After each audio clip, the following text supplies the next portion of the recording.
যেই দেশের যেই বাও সেভাবেই তো না বাও। একটা কথা আছে না যে চোরের আল্লাহ চোর, এবং কি বলা হয়েছে যে শিশুর আল্লাহ অজ্ঞান, বৃদ্ধার আল্লাহ বিদ্যমান। তাহলে এখানে বিষয় হলো যে আমার জীব আত্মা যদি ধনী হতে পারে, আধ্যাত্মিক ধনী হতে পারে, তাহলে কিন্তু আমার পরম ধনী। আর আমি যদি অসহায় গরিব হয়ে যাই, তাহলে আমার পরম অসহায় গরিব হয়ে পড়ে। তাই একটি কথা বলা হয়েছে, আমার বান্দা কারাগারে, আমি বন্ধ অন্ধকারে, মনের কথা কইব কারে। যাই হোক, এর সমস্ত জগতবাসী, আজকে যেই বিষয়টি আপনাদেরকে বুঝাইতে চাইছি, আশা করছি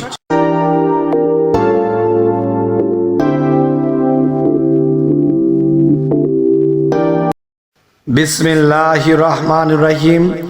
হে সমস্ত জগতবাসী, আজ আমি স্বামী মালি চিশতি আপনাদের সামনে যে আলোচনাটি নিয়ে হাজির হলাম, সেই আলোচনাটি হলো যে একটি কথা আছে, যদি একটা ঢাকা শহরের মতো একটা শহর যদি উন্নত হতে হয়, তাহলে কিন্তু গ্রাম উন্নতি হতে হবে।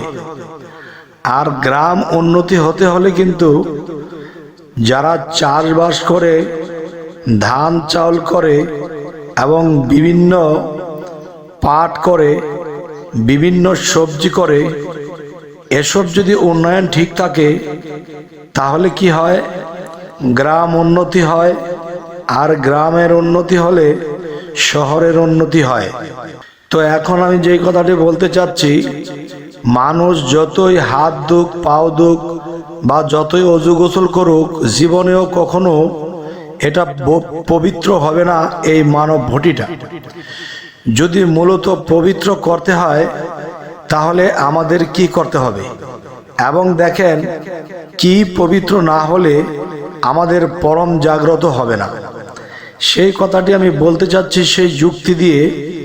প্রথমত কি করতে হবে, যে একটা যৌবন প্রাপ্ত লোক, একটা যৌবন প্রাপ্ত ব্যক্তি, তাকে যদি যতই নামাজ রোজা, যত ভালো পথের কথা বলা হোক না কেন, তার নফস কুণ্ডের মধ্যে যে শয়তান বসে আছে, তার নফস তাকে কুখায়েশ দিচ্ছে, এবং সেই নাফসকে কে চালাচ্ছে, তাকে কে সাপোর্ট দিচ্ছে?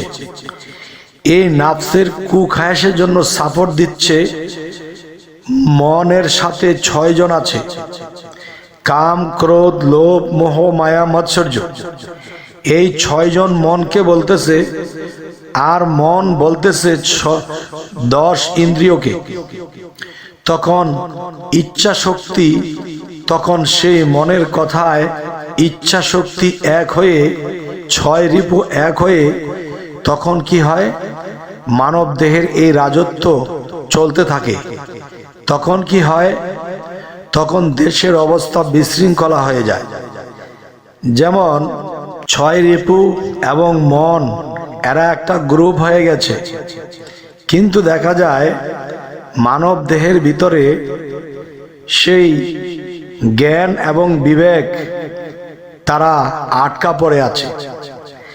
জ্ঞান বিবেকের কথা কেউ শুনছে না।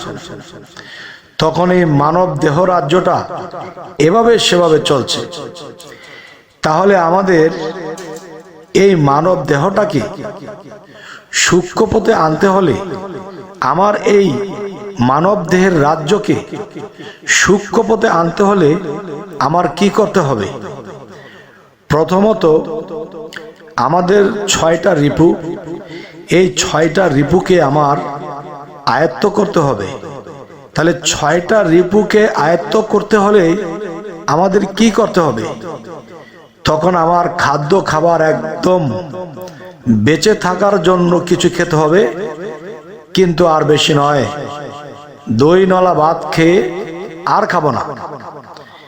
কষ্ট পেতে পেতে শরীরটা হয়ে যাব কি দুর্বল, যেমন ধাক্কা দিলে সে মক্কা চলে যাবে। তাই বলবো যে এমন জীর্ণ শীর্ণ হবে, তখন মনের মধ্যে যদি অসহসা আসে, আর মন যখন বলবে 6 রিপুর সাথে পরামর্শ শুনে, তখন আপনার 10টা ইন্দ্রিয় কাজ করবে না। 10টা ইন্দ্রিয় যখন কাজ করবে না, তখন মনের কথা আর কাজ করবে না। যেমন 6 রিপু যখন কুমন্ত্রণা দেবে, মনে যখন আবার বলবে 10 ইন্দ্রিয়কে, তখন 10 ইন্দ্রিয় আর হাত পা উঠে কাজ করার মতো শক্তি নেই। তখন মন ফেল মারে, তখন 6 রিপু ফেল মারে, তখন এই জীব দেহটা জীর্ণ শীর্ণ হয়ে যায়, তখন ভিতর থেকে পরমাত্মা জাগ্রত হয়ে যায়। তো প্রথম যে আমি আপনাদেরকে বলেছিলাম যে গ্রাম উন্নত হলে কিন্তু শহরও উন্নত হয়, এটা আমি কেন বলেছি জানেন? যে একটা গ্রাম উন্নত হওয়ার পিছনে তাদের চাষবাস জমি সমস্ত কিছু যদি কমপ্লিট থাকে এবং মনের সুখে তারা কাজ করতে পারে, তখন সেই গ্রামের উন্নতি হবে। গ্রামের যখন উন্নতি শুরু হয়ে যাবে, তখন শহর উন্নতি হয়ে যাবে। তাই ওইদিকে মিল রেখে আমি এই কথাটি এই জন্যই বলছি, দেখেন, আমার দেহটাকে যদি আমি কষ্ট দেই, 6 রিপুকে কষ্ট দেই এবং দেখা যায় 10 ইন্দ্রিয় ঢেলে পড়বে, তখন যদি আমার পরমাত্মা জাগ্রত হয়, তখন কিন্তু আমার দেহ রাজ্যের মধ্যে সেই শান্তি ফিরে আসবে। তো আমার দেহ রাজ্যের মধ্যে সেই শান্তি ফিরে আনতে গিয়ে কিন্তু আমার এইগুলো করতে হয়েছে। তখন দেখবেন আমার দেহের একটি জায়গায় মনের স্থান, আরো একটি জায়গায় আমার আল্লাহর বসার স্থান, আরো একটি জায়গায় আল্লাহর বাসভবন রয়েছে। এখন দেখা যায় যে আল্লাহর যেখানে বাসভবন আছে, সেখানে যদি আপনার মনের সাথে 6 রূপ মিলে জীবাত্মাকে আয়ত্ত করে যদি সেই সিদরাতুল মুনতাহায় আল্লাহর বাসভবন, সেখান থেকে যদি আল্লাহকে তাড়িয়ে দেওয়া হয়, কারণ আল্লাহকে তাড়িয়ে দেওয়া বলতে কি, আল্লাহকে কেউ তাড়াতে পারে? কিন্তু দেখেন যে একটা দেশের কর্তা কি, তাকে যদি তাকে সেখান থেকে উঠিয়ে দেওয়া হয়, তাহলে কিন্তু সেই 6 রিপু এবং মন 10 ইন্দ্রিয় তারা এক হয়ে গেছে, যার ফলে গদির মধ্যে বসে আর অসম্ভব। তেমনি আল্লাহ কিন্তু কখনো কখনো সিদরাতুল মুনতাহা থেকে কোথাও চলে যায়, আবার আসে, আবার বসে।